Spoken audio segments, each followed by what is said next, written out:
So last night I was reading my Bible and I was reading the book of Jeremiah and I came across a passage and I started cracking up, like laughing. I don't know if that ever happened to you as you read your Bible, but I don't mean that I chuckled. I mean, I started laughing, belly laughing.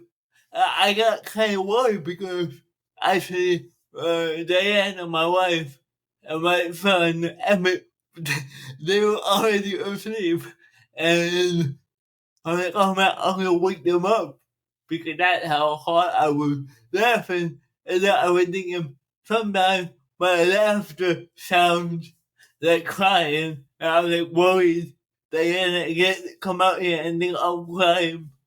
But luckily that didn't happen. But I don't know if you ever had that, but let me tell you the part that sent me into this laughter. Now, the book of Jeremiah isn't really a funny book.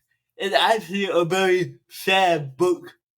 Jeremiah is sometimes called the weeping prophet because he really mourned for his people. And God gave him a pretty difficult job where the people of Judah have been worshiping other gods.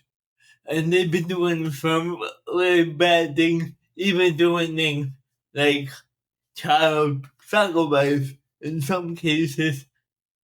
And this had been going on for years and years. And basically, the message God gives to Jeremiah is tell the people of Judah that Babylon is coming to conquer them. And by the way, tell the people, let yourselves be captured by Babylon. God says, if you allow yourselves to be taken by Babylon, then things will be okay eventually.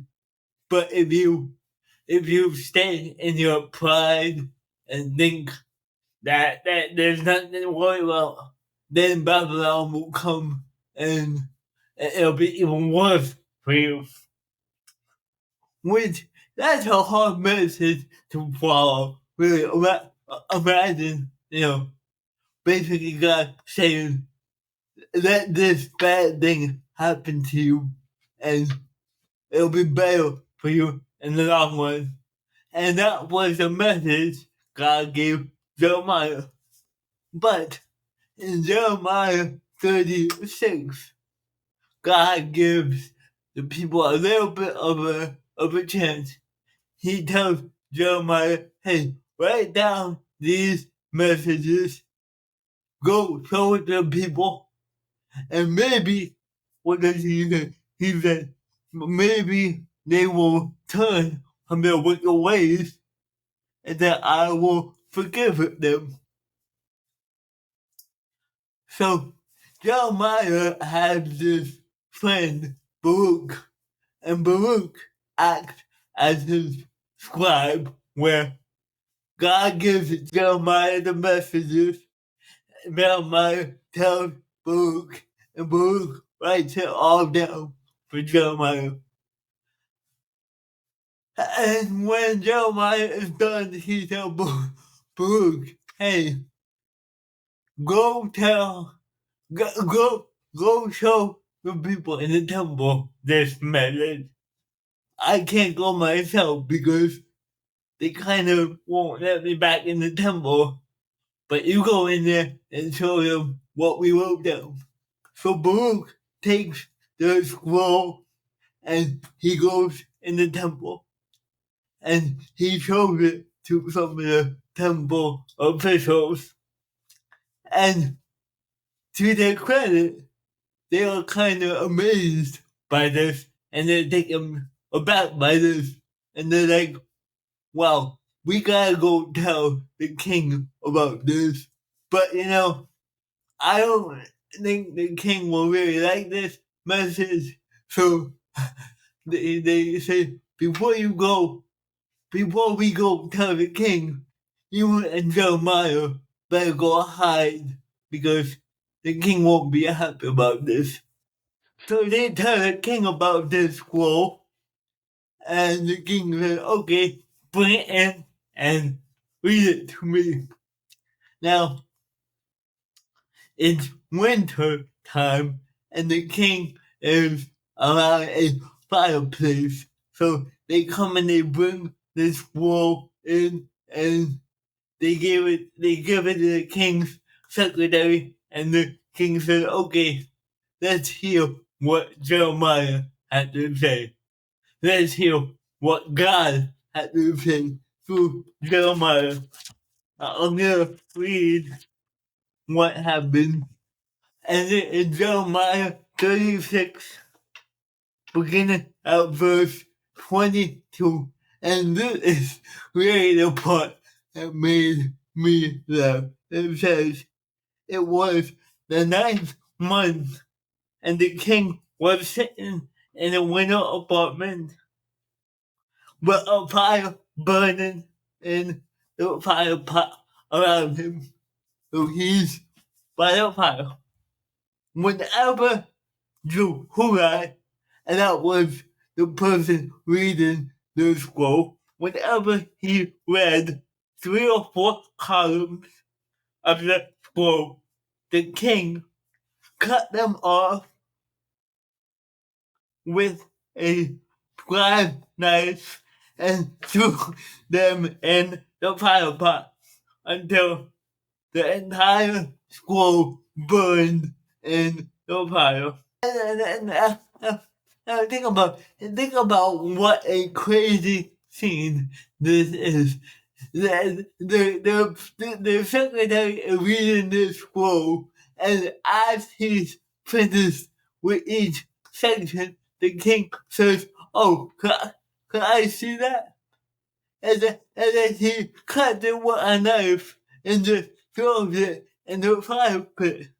Like, I could see this kind of being in some comedy movie, like, like imagine somebody like Will Ferrell starring as the king, and they're reading the scroll, and he goes, okay, oh, can I see that a minute? Okay, and then he takes it and then starts whipping it up in their face, and then throwing it in the fire pot. And he goes, oh, okay, read me a little bit more. And they're like, okay, God says this. Can I see that a minute? Oh, okay. He whips it, and he throws it in a fire pot. And, and, and, and this vision of the king standing there, just listening, and then cutting the scroll and throwing it around, it just made me laugh.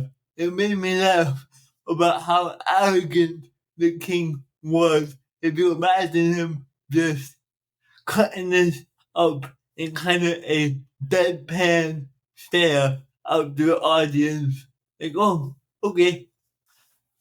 And obviously, even though this scene is funny in my mind to see it play out, it's obviously not a funny thing that he did, because what he was doing is basically saying, oh, God gave me this message and he gave me this second chance, but I really don't care. I really don't care. I'm gonna just continue in my own stubborn ways. And the next verse, let's see, verse 24 says this: the king and all his attendants who heard all these words showed no fear, nor did they tear their clothes. So they did not mourn about what was about to happen. And it said, instead, the king commanded them to arrest Baruch and Jeremiah, but they were hidden. And the interesting thing is that while Jeremiah and Baruch are hidden, they rewrite the scroll. So like, they rewrite it. Just because the king tore up doesn't mean that the word written on the scroll suddenly disappeared. They rewrote it. And this is what I love to do with the Bible. I love to think about those scenes and really see it play out because they become a lot more real to me if I imagine what those scenes look like. And, it allows me to try to put myself in that scene and think about the absurdity of that scenario. But also it challenges me. Because when we read a story like this, it's easy to think about other people.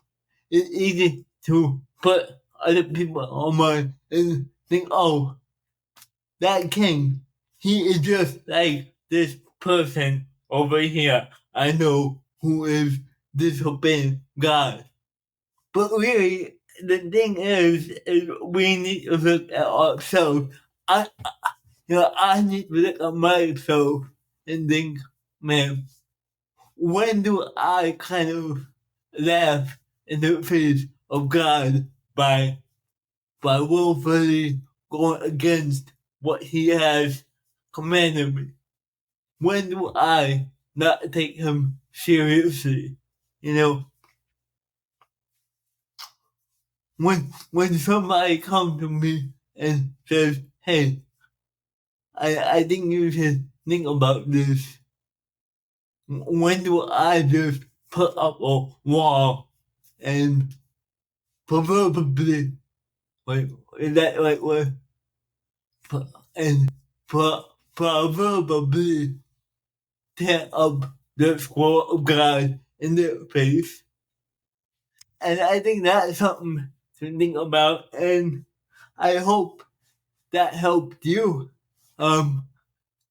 Jeremiah it's not the most easy book to read, but today, if you get some time, just read chapter 36 of Jeremiah and see what you think about this scene and what might God be teaching you through this. Thank you guys, and I hope you have a wonderful day.